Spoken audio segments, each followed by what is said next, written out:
during the flight and then again on the long drive in the rental car from the airport to the foothills town of Willow Springs, Tanya had a great deal of time to reflect on her behavior.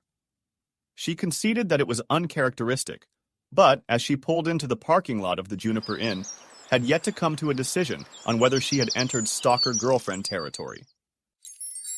Walking through the front door of the inn, Tanya was immediately struck by the quaintness. It smelled homey. A woman in her mid-30s came out of the parlor that was off the main hall. "You must be Tanya," the woman said cheerfully. Tanya smiled. "That's me. I'm Gertrude, the owner. Let's get you checked in."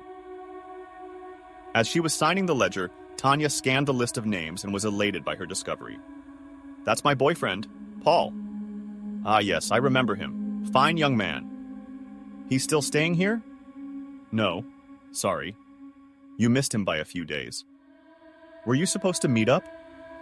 "This was a surprise of sorts." "How nice." "He's gone?" Tanya asked. "But he didn't sign out?" "Yes, there's a bit of that," Gertrude said, as she dragged the tip of her index finger down one of the pages. "I blame myself for not keeping on top of things. His being here brought you." "What brought him?" Gertrude asked. "He found out that he had family from here." "Do you know where he went after checking out? Come join me in the parlor by the fire. You can take the chill off as I tell you what I know."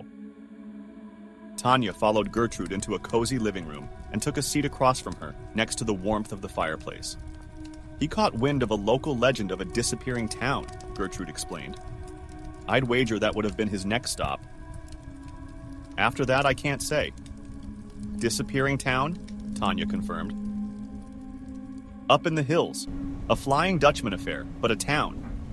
Cursed by a witch, the phantom town appears and disappears." "Why did the witch curse the town?" Tanya asked. "For burning her." The next morning, Tanya rose early and was sent off on her excursion with a packed lunch after having had a filling breakfast, both courtesy of Gertrude. Following the directions that she had been provided, Tanya took the 2-lane highway far past the outskirts of town to the first turnoff. It was a dirt road, which, as promised, quickly came to a dead end at the edge of a forest. Tanya parked, locked up the car, and headed off into the woods, surprised in her own confidence that she knew where she was going. After a long hike, she came upon a small village. Abandoned and quiet, it looked to be a run-down 17th century reenactment park. While strolling the dirt road that served as the village's main street, Tanya heard Paul excitedly calling to her from a nearby building. "You've got to see this," he shouted. "Paul!" she called back. Following the direction of his voice brought her into a dilapidated general store. Movement from a back room drew her to a closed door which she opened, surprising a woman dressed in modest Puritan cosplay. On sight of Tanya, the woman became terrified and began yelling. "She's in here! The witch is in here!" Frightened, Tanya ran through the now fully operational store, only to find herself met by an angry mob. Her mind spinning, she fell silent. Where did they come from? What did they want? How was it the dead of night? Nothing made any sense. Gertrude strolled out of the crowd toward her. "What is happening?" Tanya asked desperately. "Help me! I haven't been completely forthcoming with you, dear. The villagers are cursed to kill off their own descendants.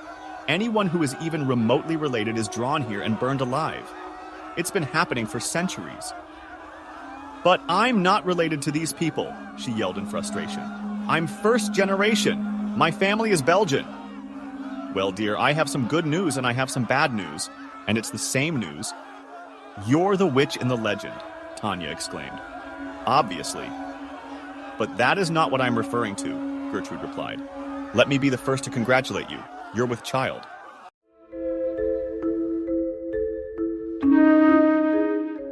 And so, dear viewers, be wary when driven by impulse, for the absence of understanding one's own motivation can come at a high cost.